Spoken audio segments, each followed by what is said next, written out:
സംസ്ഥാന കോൺഗ്രസിലെ ഗ്രൂപ്പ് പോരാട്ടങ്ങൾക്ക് ചൂടും ചൂരും പകർന്നു നൽകുന്ന ഒരു വാർത്തയാണ് ഇപ്പോൾ പുറത്തു വരുന്നത്.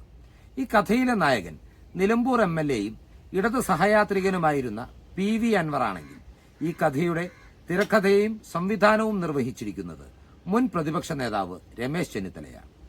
രമേശ് ചെന്നിത്തലയ്ക്കൊപ്പം ഡൽഹിയിൽ വെച്ച് KC വേണുഗോപാലുമായി PV അൻവർ കൂടിക്കാഴ്ച നടത്തിയെന്നും അൻവറിന്റെ മാതൃസംഘടനയിലേക്കുള്ള പുനഃപ്രവേശനത്തിന് ഹൈക്കമാൻഡ് ആശീർവാദം നൽകിയെന്നുമാണ് റിപ്പോർട്ടുകൾ. ഈ നീക്കം സംസ്ഥാന കോൺഗ്രസ് നേതൃത്വത്തിന്റെ അറിവോടെയല്ല എന്നുള്ളതാണ് മറ്റൊരു പ്രത്യേകത. നേരത്തെ പാലക്കാട് ചേലക്കര ഉപതെരഞ്ഞെടുപ്പുകളുടെ പശ്ചാത്തലത്തിൽ UDF അൻവറുമായി ചർച്ച നടത്തിയിരുന്നുവെങ്കിലും ചേലക്കരയിൽ രമ്യ ഹരിദാസിനെ പിൻവലിച്ച് തന്റെ സ്ഥാനാർത്ഥിക്ക് UDF പിന്തുണ നൽകണം എന്ന അൻവറിന്റെ കടുംപിടുത്തത്തിലാണ് ചർച്ചകൾ അലസിപ്പോയത്. പിന്നീട് മാധ്യമങ്ങളെ കണ്ട പ്രതിപക്ഷ നേതാവ് VD സതീശൻ അൻവറിനെ പുച്ഛിച്ചു തള്ളിക്കൊണ്ടാണ് പ്രതികരിച്ചത്.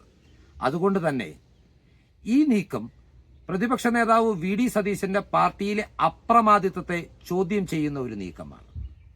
സംസ്ഥാനത്തെ മുസ്ലിം വോട്ട് ബാങ്കുകളെ ലക്ഷ്യമിട്ട് ഷാഫി പറമ്പിലിനെ മുന്നിൽ നിർത്തി VD സതീശൻ കളിക്കുന്ന കളിക്ക് രമേശ് ചെന്നിത്തലയുടെ വക ഒരു ചെക്കാണോ അൻവറിനെ ഉപയോഗിച്ചുള്ള ഈ നീക്കമെന്നും കൂടി സംശയിക്കേണ്ടിയിരിക്കുന്നു.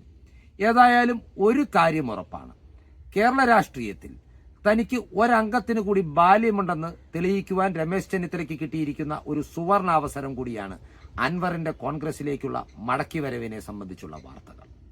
എന്തായാലും കോൺഗ്രസ് രാഷ്ട്രീയം ചൂടുപിടിക്കും, ഗ്രൂപ്പ് പോരാട്ടങ്ങൾ ചൂടുപിടിക്കും, അധികാര സമവാക്യങ്ങളിൽ മാറ്റമുണ്ടാകും. ആ കളികൾ കാത്തിരുന്ന് കാണുക തന്നെ. അതുവരെ നന്ദി.